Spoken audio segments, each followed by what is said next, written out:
आज है 17 दिसंबर। सुनते हैं आज के प्यारे बाबा के साकार रूप से चले हुए मधुर महावाक्य। बाबा कहते हैं, मीठे बच्चे, तुम्हें मनसा वाचा कर्मणा बहुत बहुत खुशी में रहना है।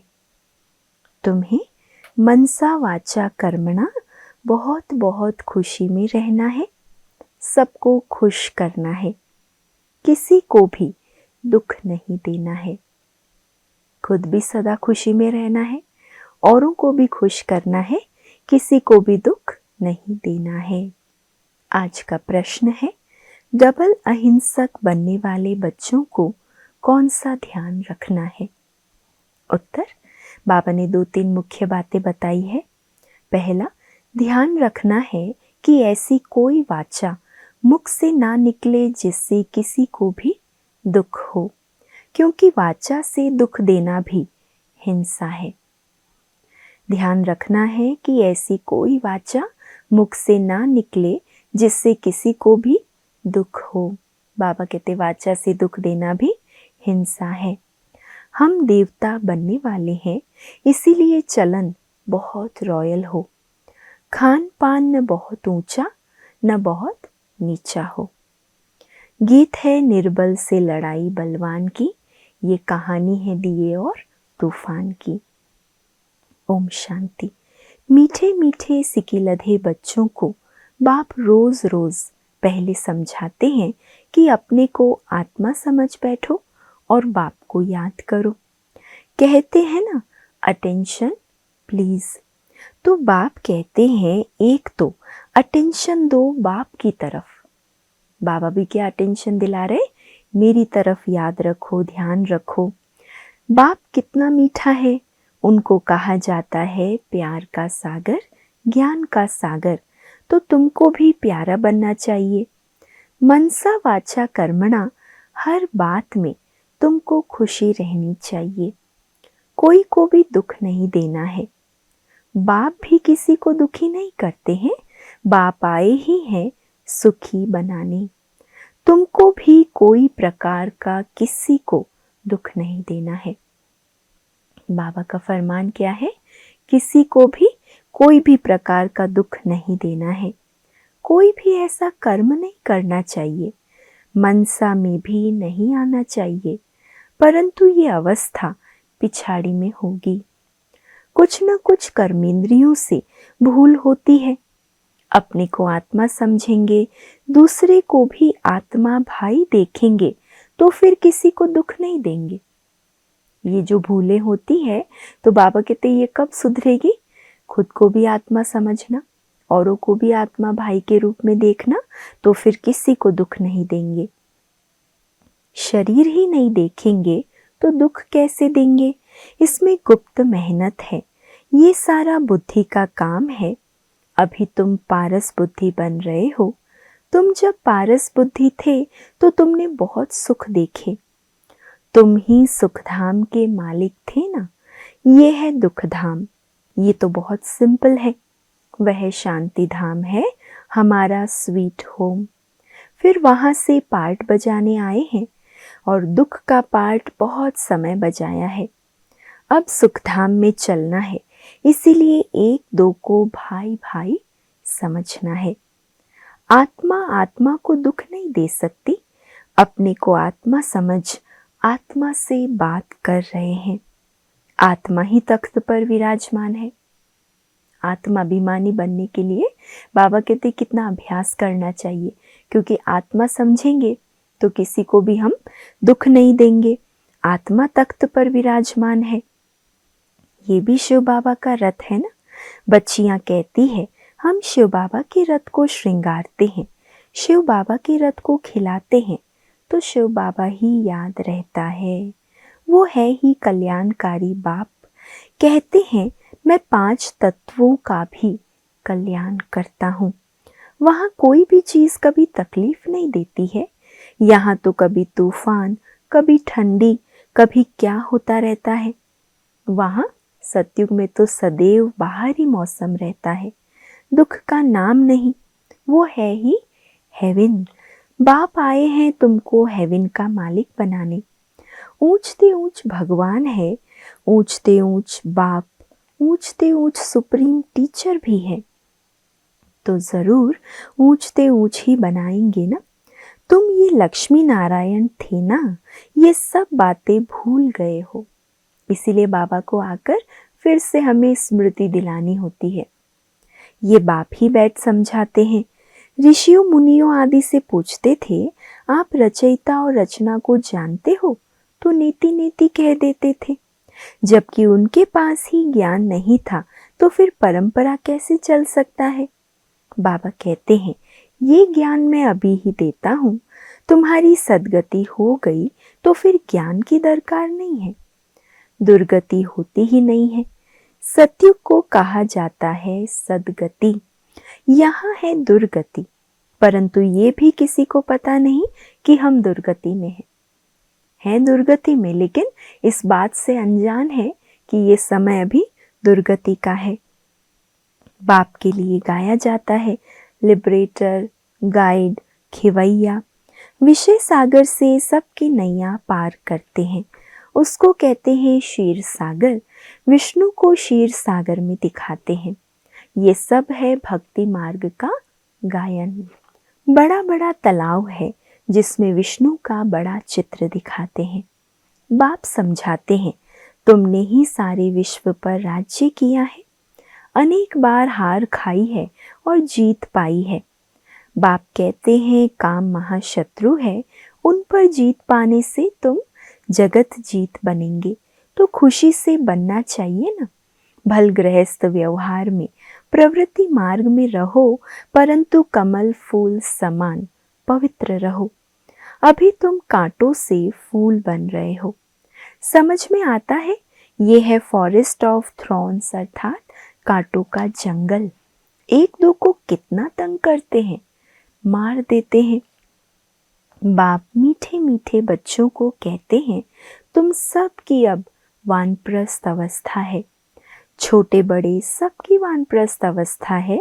तुम वाणी से परे जाने के लिए पढ़ते हो ना। तुमको अभी सद्गुरु मिला है, वो तो वानप्रस्थ में तुमको ले ही जाएंगे। यह है यूनिवर्सिटी। भगवानोवाच है ना, मैं तुमको राजयोग सिखलाकर राजाओं का राजा बनाता हूँ। जो पूज्य राजाएं थे वही फिर पुजारी राजाएं बनते हैं। तो बाप कहते हैं, बच्चे अच्छी रीति पुरुषार्थ करो, दैवी गुण धारण करो, भल खाओ पियो, श्रीनाथ द्वारे में जाओ, वहां घी के माल ढेर मिलते हैं, घी के कुएं ही बने हुए हैं। खाते फिर कौन है? पुजारी। श्रीनाथ और जगन्नाथ दोनों को काला बनाया है। जगन्नाथ के मंदिर में देवताओं के गंदे चित्र है, वहां चावल का हांडा बनाते हैं, है ना। एक यादगार है श्रीनाथ और एक यादगार है जगन्नाथ। तो वहां चावल बनाते हैं, वो पक जाने से 4 भाग हो जाते हैं। सिर्फ चावल का ही भोग लगता है, क्योंकि अभी साधारण है ना। तो वो यादगार है अभी का, जगन्नाथ है संगम का यादगार। इस तरफ गरीब और उस तरफ साहूकार। अभी तो देखो कितने गरीब हैं, खाने पीने को कुछ नहीं मिलता है। सतयुग में तो सब कुछ है। तो बाप आत्माओं को बैठ समझाते हैं, शिव बाबा बहुत मीठा है, वो तो है निराकार। प्यार आत्मा को किया जाता है ना, आत्मा को ही बुलाया जाता है। शरीर तो जल गया, उनकी आत्मा को बुलाते हैं, ज्योति जगाते हैं। इससे सिद्ध है आत्मा को अंधियारा होता है। आत्मा है ही शरीर रहित, तो फिर अंधियारे आदि की बात कैसे हो सकती है? वहां ये बातें नहीं होती। सतयुग में इस तरह आत्मा को बुलाना, खिलाना पिलाना, ये या दीवा जगाना शरीर छोड़ने पर, ये सारी बातें नहीं होती। ये सब है भक्ति मार्ग। बाप कितना अच्छी रीति समझाते हैं। ज्ञान बहुत मीठा है, इसमें आंखें खोलकर सुनना होता है। बाप को तो देखेंगे ना। तुम जानते हो शिव बाबा यहाँ विराजमान है, तो आंखें खोलकर बैठना चाहिए ना। बेहद के बाप को देखना चाहिए ना। आगे बच्चियां बाबा को देखने से ही ध्यान में चली जाती थी। आपस में भी बैठे बैठे ध्यान में चले जाते थे, आंखें बंद और दौड़ती रहती थी। बाबा उनको अनेक प्रकार के सुंदर दृश्य दिखाते थे। कमाल तो थी ना। बाप समझाते रहते हैं, एक दो को देखते हो तो ऐसे समझो हम आत्मा भाई से बात करते हैं, भाई को समझाते हैं। तुम बेहद के बाप की राय नहीं मानेंगे। बाबा कहते मेरी राय नहीं मानोगे, तुम ये अंतिम जन्म पवित्र बनेंगे तो पवित्र दुनिया के मालिक बनेंगे। बाबा बहुतों को समझाते हैं। कोई तो फट से कह देते हैं, बाबा हम जरूर पवित्र बनेंगे। पवित्र रहना तो अच्छा है ना। कुमारी पवित्र है तो सब उनको माथा टेकते हैं। शादी करती है तो पुजारी बन पड़ती है, सबको माथा टेकना पड़ता है। तो प्यूरिटी अच्छी है ना। प्यूरिटी है तो पीस प्रॉस्पेरिटी है। सारा मदार पवित्रता पर है। बुलाते भी हैं, हे पतित पावन आओ। पावन दुनिया में रावण होता ही नहीं, वो है ही राम राज्य। सब शीर खंड रहते हैं। धर्म का राज्य है, फिर रावण कहाँ से आया। सच्चा धर्म स्थापन हो गया, फिर रावण कैसे आएगा। रामायण आदि कितना प्रेम से बैठ सुनाते हैं। ये सब है भक्ति। तो बच्चियां साक्षात्कार में डांस करने लग पड़ती है। फिर से बाबा उस बात को सुना रहे, सच की बेड़ी का तो गायन है, हिलेगी लेकिन डूबेगी नहीं। और कोई सत्संग में जाने की मना नहीं करते, यहाँ कितना रोकते हैं। बाप तुमको ज्ञान देते हैं, तुम बनते हो बीके। ब्राह्मण तो जरूर बनना है। बाप है ही स्वर्ग की स्थापना करने वाला, तो जरूर हम भी स्वर्ग के मालिक होने चाहिए। हम यहाँ नर्क में क्यों पड़े हैं, अभी समझ में आता है। आगे हम भी पुजारी थे, अभी फिर पूज्य बनते हैं 21 जन्मों के लिए। 63 जन्म पुजारी बने, अभी फिर हम पूज्य स्वर्ग के मालिक बनेंगे। ये है नर से नारायण बनने की नॉलेज। मनुष्य से देवता बनने की, नर से नारायण बनने की ये नॉलेज है। भगवानो आज मैं तुमको राजाओं का राजा बनाता हूँ। पतित राजाएं पावन राजाओं को नमन वंदन करते हैं। हर एक महाराजा के महलों में मंदिर जरूर होगा, वो भी राधे कृष्ण का या लक्ष्मी नारायण का या राम सीता का, है ना। पहले जब द्वापर युग में राजाओं के महल होते थे तो वहाँ कोई ना कोई देवी देवताओं के मंदिर महल के अंदर रहते थे। आजकल तो गणेश हनुमान आदि के भी मंदिर बनाते रहते हैं। भक्ति मार्ग में कितनी अंधश्रद्धा है, अभी तुम समझते हो। बरोबर हमने राजाई की, फिर वाम मार्ग में गिरते हैं। अब बाप समझाते हैं, तुम्हारा ये अंतिम जन्म है। मीठे मीठे बच्चे, पहले तुम स्वर्ग में थे, फिर उतरते उतरते पट आकर पड़े हो। तुम कहेंगे हम बहुत ऊंच थे, फिर बाप हमको ऊंच चढ़ाते हैं। हम हर 5000 वर्ष बाद पढ़ते ही आते हैं। इसको कहा जाता है वर्ल्ड की हिस्ट्री ज्योग्राफी रिपीट। बाबा कहते हैं, मैं तुम बच्चों को विश्व का मालिक बनाता हूँ, सारे विश्व में तुम्हारा राज्य होगा। गीत भी है ना, बाबा आप ऐसा राज्य देते हो जो कोई छीन न सके। अभी तो कितनी पार्टीशन है, पानी के ऊपर जमीन के ऊपर झगड़ा चलता रहता है। अपने अपने प्रांत की संभाल करते रहते हैं। ना करे तो छोकरे लोग, माना जो बच्चे हैं आजकल की यंग जनरेशन, पत्थर मारने लग पड़े। वो लोग समझते हैं ये नौजवान पहलवान बन भारत की रक्षा करेंगे, सो पहलवानी अभी दिखलाते रहते हैं। कौन सी पहलवानी दिखलाते, रक्षा तो नहीं करते, लेकिन पत्थर मारना, मारपीट करना या हुड़दंग मचाना, हल्ला करना, स्ट्राइक करना, ये सब करते हैं। दुनिया की हालत देखो कैसी है। रावण राज्य है ना। बाबा कहते हैं ये है ही आसुरी संप्रदाय, तुम अभी दैवी संप्रदाय बन रहे हो। देवताओं और असुरों की फिर लड़ाई कैसे होगी, तुम तो डबल अहिंसक बनते हो। वो है डबल अहिंसक। देवी देवताओं को डबल अहिंसक कहा जाता है। अहिंसा परमो देवी देवता धर्म कहा जाता है। बाबा ने समझाया है किसको वाचा से दुख देना भी हिंसा है। तुम देवता बनते हो तो क्या करना पड़े? बाबा कहते हैं तुम देवता बनते हो तो हर बात में रॉयल्टी होनी चाहिए। जैसे देवताओं का देखना, बोलना, उठना, बैठना, खाना पीना सब में रॉयल्टी थी, ऐसे हमको बनना है। खान पान आदि न बहुत ऊंचा न बहुत हल्का, एक रस। राजाओं आदि का बोलना बहुत कम होता है।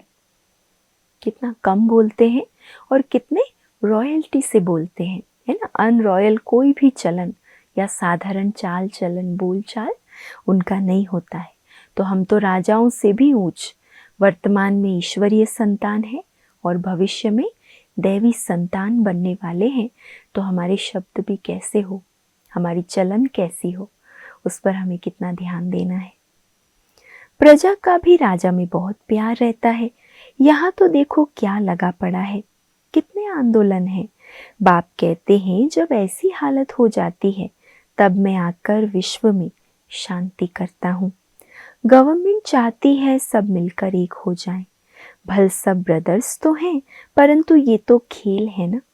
बाप कहते हैं बच्चों को तुम कोई फिक्र नहीं करो, अनाज की अभी तकलीफ है, वहां तो अनाज इतना हो जाएगा, बिगर पैसे जितना चाहे उतना मिलता रहेगा। अभी वह देवी राजधानी स्थापन कर रहे हैं। हम हेल्थ को भी ऐसा बना देते जो कभी कोई रोग होवे ही नहीं, गारंटी है। कैरेक्टर भी हम इन देवताओं जैसा बनाते हैं। जैसा जैसा मिनिस्टर हो ऐसा उनको समझा सकते हैं। युक्ति से समझाना चाहिए। जो जिस चीज का मिनिस्टर है, जिस डिपार्टमेंट का, उस युक्ति से समझाओ, बाबा कहते। ओपिनियन में बहुत अच्छा लिखते हैं, परंतु अरे तुम भी तो समझो ना, तो कहते हैं फुर्सत नहीं। तुम बड़े लोग कुछ आवाज करेंगे तो गरीबों का भी भला होगा। बाप समझाते हैं अभी सबके सिर पर काल खड़ा है, आज कल करते करते काल खा जाएगा। तुम कुंभकर्ण मिसल बन पड़े हो, कितना भी अज्ञान नींद से उठाओ फिर सो जाते हैं। बच्चों को समझाने में बहुत मजा भी आता है। बाबा ने ही ये चित्र आदि बनवाए हैं, दादा को थोड़ी ये ज्ञान था। तुमको वर्षा लौकिक और पारलौकिक बाप से मिलता है, अलौकिक बाप से वर्षा नहीं मिलता है। अलौकिक ने भी पारलौकिक से वर्षा पाया है। ये तो दलाल है, इनका वर्षा नहीं है। प्रजापिता ब्रह्मा को याद नहीं करना है। मेरे से तो तुमको कुछ भी नहीं मिलता। मैं भी पढ़ता हूँ, वर्षा है ही एक हद का और दूसरा बेहद के बाप का। प्रजापिता ब्रह्मा क्या वर्षा देंगे? बाप कहते हैं मामिकम याद करो, ये तो रथ है ना, रथ को तो याद नहीं करना है। ऊंचते ऊंच भगवान कहा जाता है। बाप आत्माओं को बैठ समझाते हैं, आत्मा ही सब कुछ करती है ना, एक खाल छोड़ दूसरी लेती है। जैसे सर्प का मिसाल है, भ्रमरियां भी तुम हो। ज्ञान की भू भू करो, ज्ञान सुनाते सुनाते तुम किसी को भी विश्व का मालिक बना सकते हो। बाप जो तुम्हें विश्व का मालिक बनाते हैं, ऐसे बाप को क्यों नहीं याद करेंगे? अब बाप आया हुआ है तो वर्षा क्यों नहीं लेना चाहिए? ऐसे क्यों कहते कि फुर्सत नहीं मिलती? अच्छे अच्छे बच्चे तो सेकंड में समझ जाते हैं। बाबा ने समझाया है मनुष्य लक्ष्मी की पूजा करते हैं। अब लक्ष्मी से क्या मिलता है और अम्बा से क्या मिलता है? लक्ष्मी तो है स्वर्ग की देवी, उनसे पैसे की भीख मांगते हैं। अम्बा तो विश्व का मालिक बनाती है, सब कामनाएं पूरी कर देती है। श्रीमत द्वारा सब कामनाएं पूरी हो जाती है। अच्छा, मीठे मीठे सिके लधे बच्चों प्रति माता पिता बाप दादा का याद प्यार और गुड मॉर्निंग। रूहानी बाप की रूहानी बच्चों को नमस्ते। और हम सब रूहानी बच्चों की रूहानी माता पिता बाप दादा को याद प्यार, गुड मॉर्निंग और नमस्ते।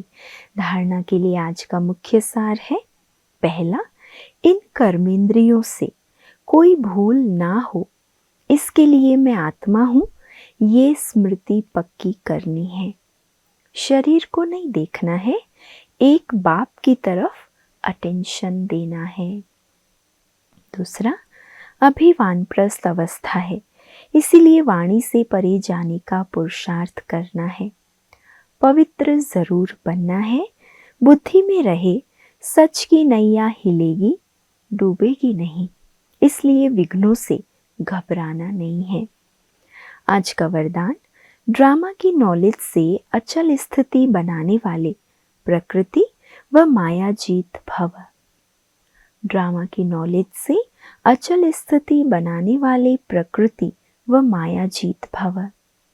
प्रकृति व माया द्वारा कैसा भी पेपर आए, लेकिन जरा भी हलचल ना हो।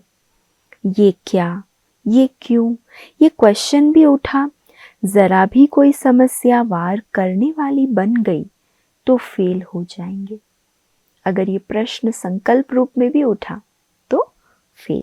इसीलिए कुछ भी हो, लेकिन अंदर से ये आवाज निकले कि वाह मीठा ड्रामा, वाह, हाय क्या हुआ, ये संकल्प भी ना आए तो क्या रहे अंदर से आवाज, वाह मीठा ड्रामा, वाह। ऐसी स्थिति हो जो कोई संकल्प में भी हलचल ना हो, सदा अचल अडोल स्थिति रहे, तब प्रकृति जीत व माया जीत का वरदान प्राप्त होगा। स्लोगन है, खुशखबरी सुनाकर खुशी दिलाना, यही सबसे श्रेष्ठ कर्तव्य है। सबको बाबा का संदेश सुनाना, श्रेष्ठ जीवन बनाने की ये ज्ञान की बातें सुनाना, ये खुशखबरी सुनाकर खुशी दिलाना, यही सबसे श्रेष्ठ कर्तव्य है। आज का व्यक्त इशारा है, महारथियों का पुरुषार्थ अभी विशेष इसी अभ्यास का है। अभी अभी कर्मयोगी, अभी अभी कर्मातीत स्टेज।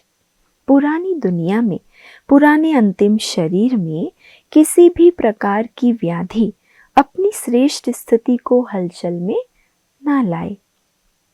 स्वचिंतन, ज्ञान चिंतन, शुभ चिंतक बनने का चिंतन ही चले, तब कहेंगे कर्मातीत स्थिति।